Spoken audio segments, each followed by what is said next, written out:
갈 때 내가 보는 것이 전부가 아닌 것을 우리가 많이 경험합니다. 그래서 우리 눈에 보이는 것을 빙산의 일각이다 표현합니다.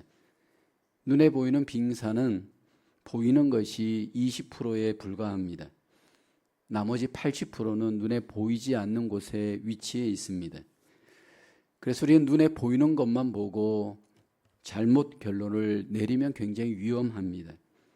만약 눈에 보이는 것만 보고 만약 그것이 전부다 생각하면 우리는 실수할 수 있습니다.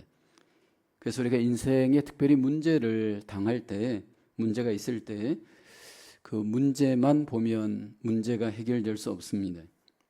우리 차를 타고 가다가 차가 갑자기 멈추어 섰다면 그 차에 보이지 않는 어떤 부분에 분명히 문제가 있기 때문이기 때문에 그것을 잘 살펴야 합니다. 만약 내 가정에 어떤 어려움이 생길 때 그 어려움을 보고 보이지 않는 문제가 무엇인지를 잘 살펴야 합니다.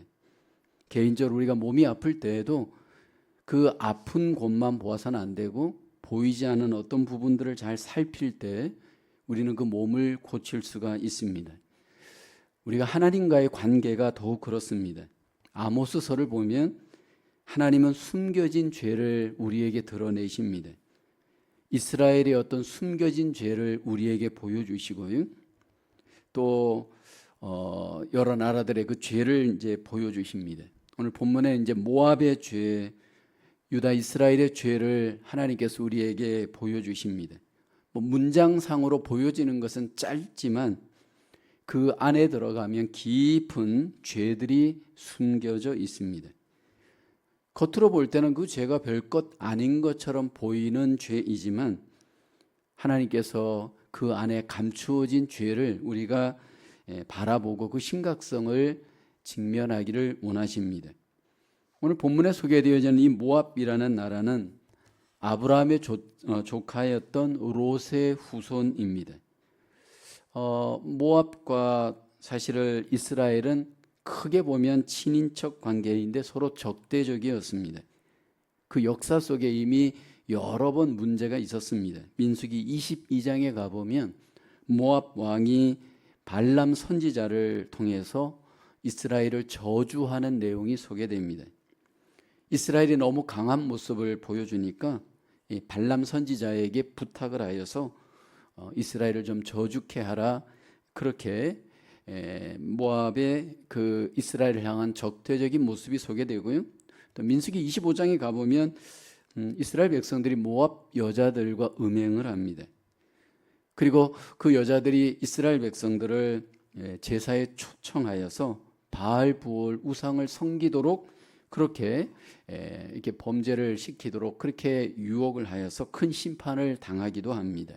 오늘 본문에 보면 아모스 선지자를 통해서 하나님께서는 이 모압의 죄에 대해서 경고하시고 이제 심판하실 것 말씀을 합니다.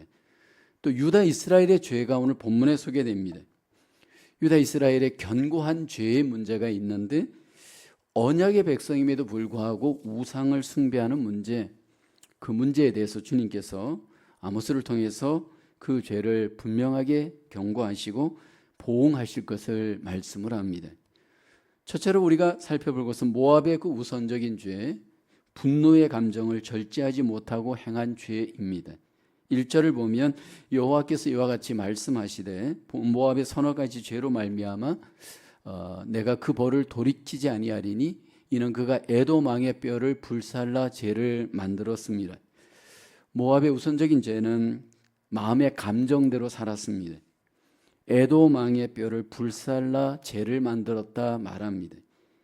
그러니까 그들의 감정을 절제하지 못하고 결국 전쟁에서 그 감정대로 범죄하였던 그들의 모습입니다. 사실 우리가 외적으로 볼 때 이 전쟁의 문제를 추적해 가다 보면 감정 싸움인 경우가 굉장히 많습니다. 국가 대 국가의 싸움도 감정 싸움이 전쟁의 원인이 되는 경우가 많이 있습니다. 또 나라뿐만 아니라 사람도 어떤 싸움을 추적해 가다 보면 이 감정을 절제하지 못하여서 그것으로 인해서 전쟁이 벌어지는 경우가 많습니다. 그런데 오늘 본문을 잘 보게 되어지면 그 감정을 절제하지 못한 미움의 그 분노는 여기 승리에 만족하지 못하고 에도망의 뼈를 불살라서 죄를 만들어 버릴 정도로 잔인함으로 연결이 됩니다. 사람이 분노하게 되어지면 얼마나 잔인할 수 있을까? 우리는 역사 속에 여러 가지 어떤 싸움의 전쟁의 잔인함을 보게 됩니다. 이 분노의 파괴력, 그 분노의 폭력성을 보면 절제하지 못할 때 엄청나게 우리의 삶에 살인과 여러 가지 폭력을 가져옵니다. 이렇게 분노를 절제하지 못하는 모압에 대해서 주님께서 아모스를 통해 경고하십니다. 아모스서 2장 2절을 보게 되면 내가 모압의 불을 여기 보니까 보내리니라고 합니다. 감정대로 분노의 감정대로 분노하는 그 인생에 하나님께서 불을 내려서 심판하시겠다 경고를 하십니다. 사실 이 경고는 이미 성경 속에 이렇게 저렇게 응답되어진 것을 우리는 성경을 통해서 볼 수 있습니다. 창세기에 우리는 분노의 감정대로 삶을 살았던 가인의 아픈 이야기, 그 심판을 우리가 봅니다. 아담과 하와로 인해서 범죄하였을 때 그 범죄가 들어온 첫 번째 자녀가 가인입니다. 가인이 실패했던 이유 중에 하나는 그 분노의 감정을 다스리지 못합니다. 창세기 4장 6절에 보면 여호와께서 가인에게 이르시되 내가 분하여 함은 어찌 됨이며 안색이 변함은 어찌 됨이냐. 하나님께서는 지금 분노의 감정을 문제 삼는 것이 아니고 그 분노하는 감정을 절제하지 못하고 다스리지 못하는 이 가인에 대해서 경고를 하십니다. 인간은 죄성이 있기 때문에 분노의 감정을 가질 수 있습니다. 그런데 하나님은 우리에게 그 분노의 감정이 일어날 때 그 분노의 감정을 다스려라 그렇게 말씀을 합니다. 왜냐하면 그 분노의 감정을 다스리지 못하면 그 분노의 감정이 우리에게 죄의 행동을 가져오기 때문입니다. 그래서 하나님께서는 이 분노하는 가인을 향해서 4장 7절에 내가 선을 행하면 어찌 낯을 들지 못하겠느냐. 선을 행하지 아니하면 죄가 문에 엎드려 있느니라. 죄가 너를 원하나 너는 죄를 다스릴지니니 그렇게 말씀을 하고 있습니다. 여기 다스리라고 하는 이것은 우리의 책임을 강조하는 겁니다. 분노하는 감정을 갖고 죄에 빠지지 않도록 우리의 이 감정을, 이 마음을 하나님은 다스리라고 합니다. 그러나 결국 어떻게 됐습니까? 분노의 감정을 다스리지 못한 가인은 결국은 아벨을 들에 쳐 있을 때 결국은 죽입니다. 결국 살인죄를 범하고 말죠. 그로 인해서 가인은 하나님의 심판을 받게 됩니다. 우리의 삶 속에 이 분노의 감정이 일어나면 이 감정을 다스리는 것이 쉽지가 않습니다. 왜냐하면 공정하지 못하다라고 스스로 생각하고 어떤 일에 대해서 생각에 대해서 스스로 억울함을 갖습니다. 가인의 경우에도 그렇잖아요. 가인의 경우에서도 하나님이 지금 자기의 재산 안 받아주고 아벨의 제사를 받아준 것이 공정하지 못하다. 그리고 그 동생에 대해서 그는 분노하게 되어집니다. 자기 스스로는 정당하다라고 착각하는 겁니다. 사실 우리가 이 분노하게 되어지면 어떤 그 문제를 객관적으로 바라볼 수 없는 것을 인정을 잘 안 합니다. 주관적인 자기 감정에 딱 빠지는 순간 모든 것들이 자기가 답이 되어지는 경우가 많습니다. 그래서 성경은 우리에게 분노의 감정이 일어날 때 이 감정을 잘 다스릴 것을 하나님이 우리에게 경고하십니다. 그리고 강조합니다. 잠언 16장 32절을 보면 노하기를 더디하는 자는 용사보다 낫고 자기의 마음을 다스리는 자는 성을 빼앗는 자보다 나으니라. 마음을 결국은 잘 다스려야 함을 강조를 합니다. 이 마음을 잘 다스리지 못하는 이유, 마음을 다스리기 위해서 우리에게 필요한 과정이 무엇일까? 대부분 이 분노하는 분들을 보면 내가 앞서가기 때문입니다. 내가 정답이고 내가 모든 것들을 결국은 옳다라고 생각하는 교만이 앞서기 때문에 분노합니다. 그래서 이 잠언서에 보면 이 본문을 다스려 갈 때 결국은 우리가 하나님의 인도하심과 주권에 순복하지 않고 내가 기준과 답을 갖고 내가 내 인생을 주관하려고 할 때 내가 급한 사람일수록 결국 우리는 더 분노할 수 있음을 성경은 보여줍니다. 하나님께서는 우리에게 분노의 인생을 그치기 위해서는 하나님을 인정하고 주권을 하나님께 맡길 것을 말씀을 합니다. 특별히 내가 심판주가 되어서 모든 것들을 심판하려고 하는 우리의 생각과 기준을 성경은 내려놓을 것을 말씀을 하죠. 우리는 심판주가 아니기 때문입니다. 로마서 12장 19절에 보면 내 사랑하는 형제들아 자들아 너희가 친히 원수를 갚지 말고 하나님의 진노하심에 맡기라. 기록되었으되 원수 갚는 것이 내게 있으니 내가 갚으리라고 주께서 말씀하시느니라. 우리가 믿음 생활을 한다는 것은 무엇일까요? 우리가 믿음 생활을 더 깊게 하고 오래 하고 더 성숙하다라는 것은 무엇을 의미하는 걸까요? 정말 저 사람이 성숙한 사람인가? 정말 저 사람이 모든 것들을 정말 주님의 뜻대로 행하는 사람인가? 그것을 단적으로 알 수 있는 길이 뭘까요? 여러분, 그 사람이 주권을 어떻게 행사하느냐 딱 보면 알 수 있습니다. 정말 주권을 주님께 맡기고 인정하는 사람인가? 내가 주권을 갖고 서론본론 결론을 내는 사람인가? 여러분, 이거 한 가지만 딱 보면 어느 정도 우리의 그 삶의 핵심을 알 수가 있습니다. 근데 우리를 보게 되면 우리의 죄성은요, 젊은 사람은 젊은 대로 지식을 갖고 내가 주관하려고 합니다. 나이가 든 사람은 나이가 든 대로 경험을 갖고 내가 주장하려고 합니다. 그리고 어떤 감정이 일어날 때, 분노의 감정이 앞설 때 결국은 하나님께 모든 것들을 맡기지를 않습니다. 분노의 감정을 만약 우리가 하나님께 맡기지 않고 내가 주관하려고 하고 그 감정대로 행할 때, 여러분, 이 감정이 얼마나 위험한지를 이렇게 성경은 말하죠. 에베소서 4장 26, 27절을 보면 이렇게 말합니다. 분을 내어도 죄를 짓지 말며 해가 지도록 분을 품지 말고 마귀에게 틈을 주지 말라.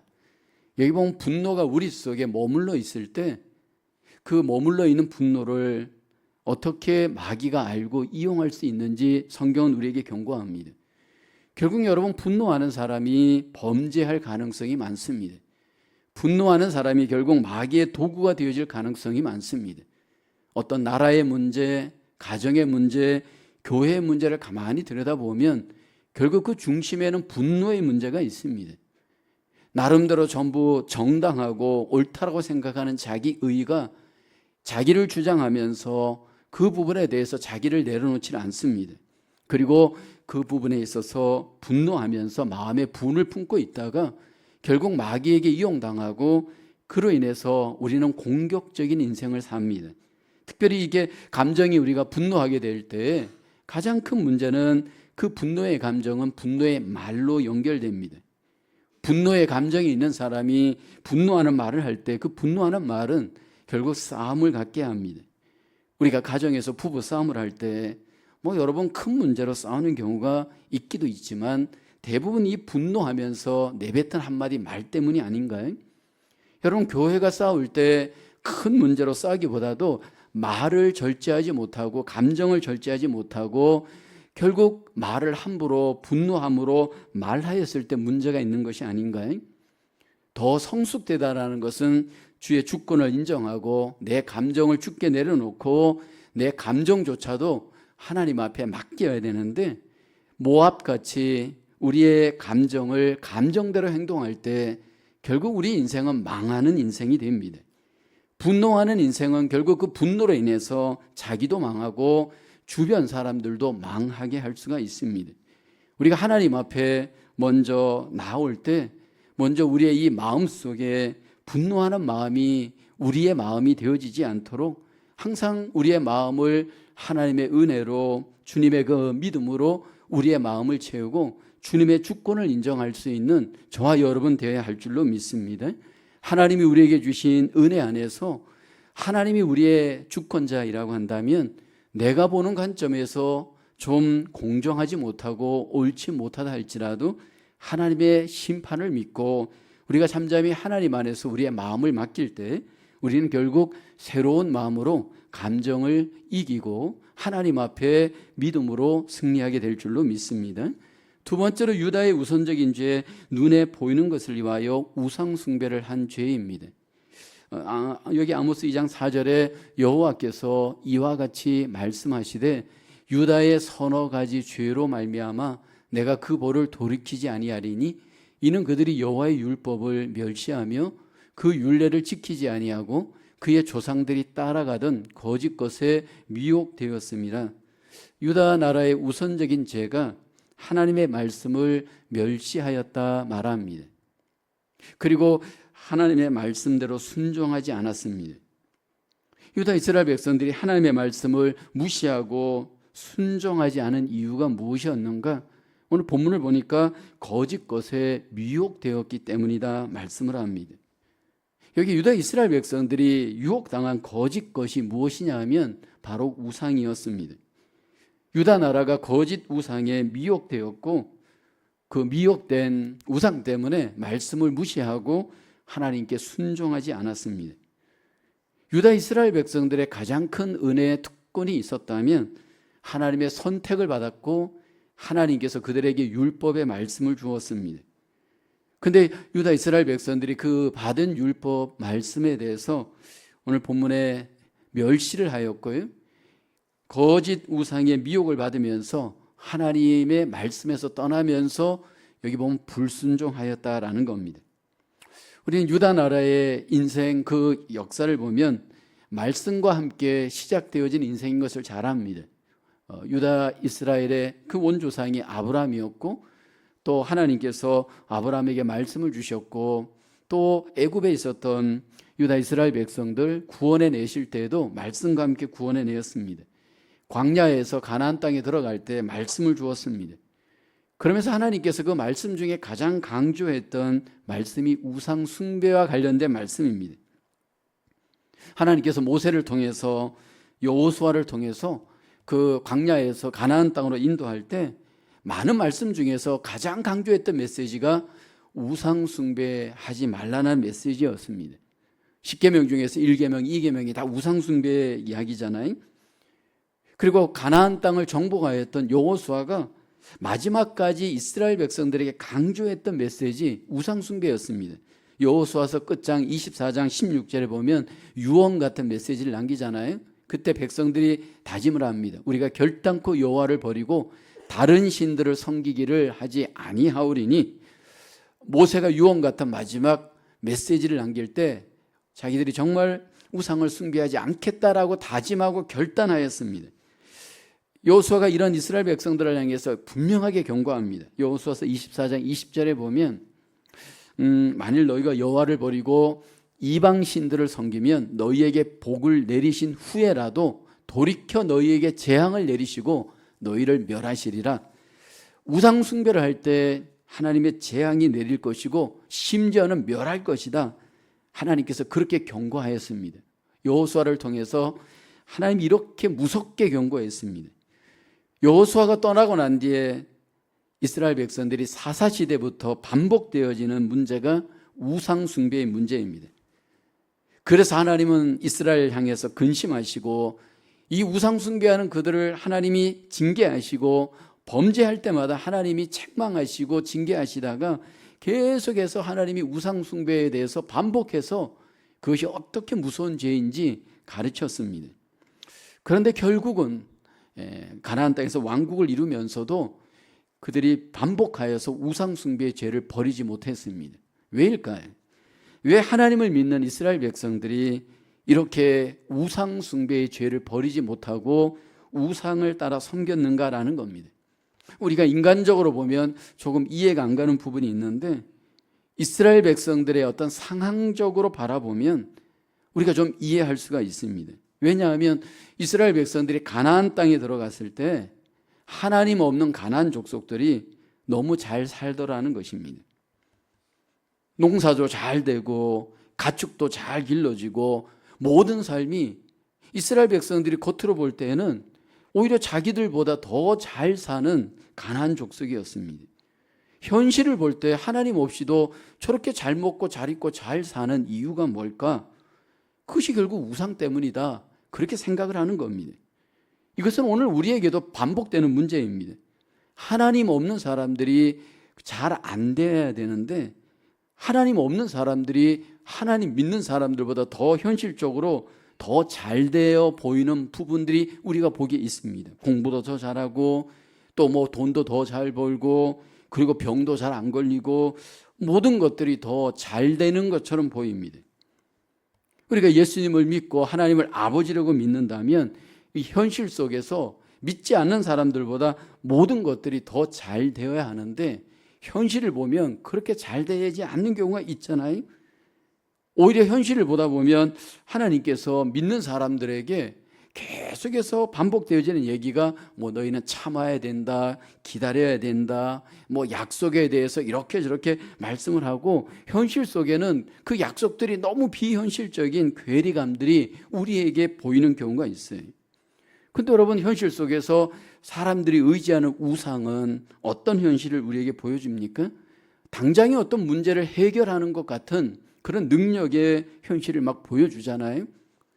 그래서 사람들이 점집에 가면 즉각적인 답을 주어서 이렇게 하십시오, 저렇게 하십시오 선택하게 합니다. 또 어떤 사람이 우상이 되어져 사람을 찾아가면 뭐 이렇게 저렇게 그들이 갖고 있는 권세를 갖고 문제를 해결해 줍니다. 돈의 우상 같은 경우에 빠진 사람들도 여러분, 돈의 그 능력이 얼마나 현실적인 문제를 빨리빨리 해결해 줍니까? 사실 이 우상주의는 현실주의이고 물질주의입니다. 당장 눈에 보이지 않는 하나님보다 당장 여러분 더 능력이 있어 보이는 것이 우상이 아닙니까? 그래서 여러분, 현실적인 사람은 결국 우상을 더 쫓아갑니다. 이 세상에서 현실이 급한 사람은 하나님은 더 멀리 있고 바로 문제를 해결하는 그런 어떤 우상을 쫓아가면서 결국 하나님을 안 믿는 건 아니지만 우상을 더 우선순위에 두는 겁니다. 제가 이렇게 목회를 하다 보니까요, 이게 목사님들도 이제 목회를 어느 정도 하다가 목회가 잘 안 될 때 그 현실 앞에 부딪힙니다. 정말 열심히 기도하였고 정말 열심히 말씀을 중심으로 해서 열심히 목회를 했습니다. 그런데 열심히 말씀대로 목회하고 기도를 했는데 하나님 앞에 순종을 했는데 이 결국에 열매가 없더라는 겁니다. 보이는 열매가. 교회가 부흥도 안 되고 여러 가지로 이렇게 교회가 점점 더 어려워지고 있는 그런 현실을 대하면서, 그러면서 처음에 생각했던 그 말씀을 쫓아가고 순종하고 하는 길이 너무나도 현실 속에 비현실적인 것을 보면서 이제 그 마음속에 유혹을 받습니다. 그래서 어떤 방법의 우상, 사람의 우상, 여러 가지 어떤 능력의 우상들을 쫓기 시작을 합니다. 여러분, 교회 공동체가 그럴 수 있거든요.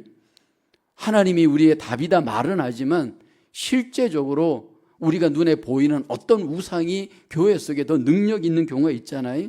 보이는 돈이 더 해결을 해주고 어떤 여러 가지 현실적인 것들이 더 교회의 어떤 문제들을 즉각 해결해 주다 보니까 결국 여러분, 하나님이 아닌 것들이 우리 속에 하나님처럼 여러분 작용할 수 있는 위험이 있잖아요. 그래서 우상의 문제는 이 땅을 살아가는 더 현실적인 사람일수록 이 우상의 문제는 더 심각하게 경험하는데 본인은 그걸 인정을 안 한다는 게 문제입니다.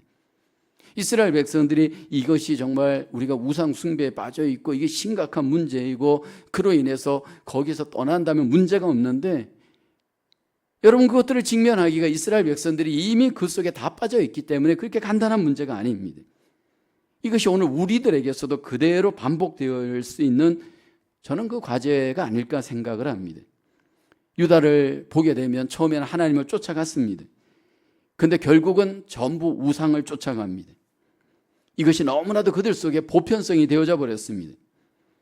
우상을 따라가는 사람이 지배를 하다 보니까 결국은 총체적인 나라 전체가 우상을 쫓아가는 나라가 되고 말았습니다. 말씀의 가치를 인정하지 않는 이 유다의 문제, 이것이 오늘 우상을 쫓아가는 가장 많은 문제의 핵심일 수 있습니다. 여러분, 말씀을 우리가 멸시하는 이유가 무엇일까라는 겁니다. 눈에 보이는 가치의 우선순위를 두는 사람은 하나님 말씀의 가치를 인정하지 않습니다. 하나님 없이도 잘 살 수 있다라고 하는 이 세상의 가치를 두는 사람은 하나님의 말씀은 능력도 없고 가치도 없게 분명히 보일 수가 있습니다. 그래서 여러분, 우리에게 필요한 것은 하나님의 말씀을 단순히 믿는 것이 아니고 절대적으로 믿으면서 그 말씀이 우리의 절대 가치가 되어야 됩니다. 그 말씀이 우리에게 절대 믿음이 되어야 됩니다. 언약의 말씀에 대한 절대 가치가 우리의 절대 기준이 되어질 때 결국 여러분 우리의 모든 우상의 유혹으로부터 우리를 지켜낼 수가 있습니다. 우상 숭배를 떠나는 삶은 과연 가능할까? 유다 이스라엘 보면 그게 결코 쉽지 않은 것을 우리가 봅니다. 그런데 여러분 우상 숭배를 이길 수 있는 길은 오직 절대적인 말씀을 믿는 오직 절대적인 믿음으로만 가능합니다.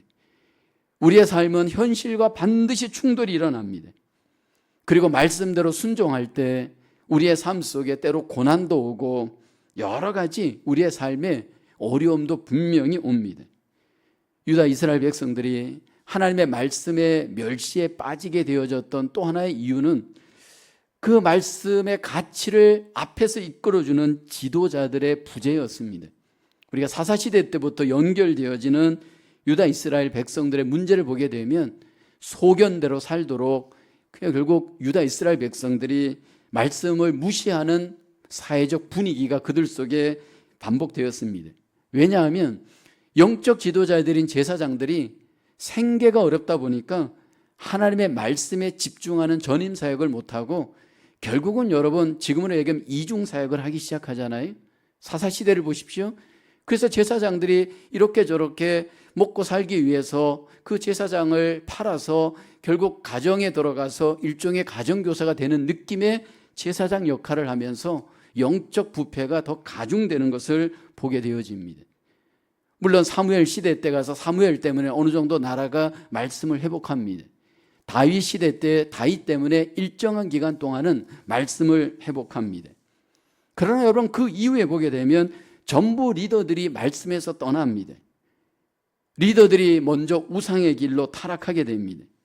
그러면서 나라 전체적으로 모든 백성들이 결국 우상 숭배의 나락으로 떨어지게 됩니다. 예수 그리스도께서 이 땅에 오셔서 가장 먼저 제자를 삼고 그 제자 삼은 사도들이 여러분 초대 예루살렘 교회 속에서 먼저 회복한 것이 말씀이잖아요. 하나님의 성령이 충만하여서 리더들이 말씀이 회복되어지고 성령이 충만할 때 결국 여러분 교회가 회복되어지고 하나님의 놀라운 역사들이 예루살렘 교회를 통해서 이 땅에 일어납니다. 기독교 2000년 역사를 보게 되면 말씀의 리더가 있을 때 교회가 회복되어지고 말씀이 있는 리더가 있을 때 그 가정은 회복됩니다. 자꾸 우리의 자녀들 다음 세대들 우리가 이렇게 저렇게 탓하는데 1차적인 원인은 어른들에게 있을 수 있습니다. 말씀의 어른이 있을 때 가정은 회복되고 말씀에 여러분 성도들이 있을 때 결국 교회는 하나님 중심으로 회복이 되는 줄로 믿습니다. 우리가 왜 믿음 생활에서 말씀을 강조하느냐 하면 여러분 이 말씀을 믿는 믿음이 세상을 이깁니다. 말씀을 믿는 믿음의 절대 믿음이 그 절대 가치가 여러분 우상의 모든 가치와 능력을 이기게 하는 줄로 믿습니다. 그래서 우리 속에 말씀에 대해서 정말 내가 절대적인 하나님의 말씀으로 내 안에 담대하게 믿고 그 믿음대로 인생을 살아가는 분명한 기준과 가치가 우리에게 더욱 회복되어져야 될 줄로 믿습니다. 우리 교회 속에 우리의 삶 속에 말씀이 감정을 다스리는 힘입니다. 말씀이 우리의 우상을 이기는 길입니다. 내 삶 속에서 가만히 들여다보면 문제의 원인을 추적해 가다 보면 감정을 다스리지 못하여서 문제가 일어납니다. 문제의 원인을 추적해 가다 보면 우상 숭배를 해서 문제가 일어납니다. 하나님께서 아모스를 통해서 모압의 죄와 유다 이스라엘의 죄를 보여주십니다. 그 죄는 여전히 우리 앞에도 있고 우리 안에 숨겨진 죄일 수 있습니다.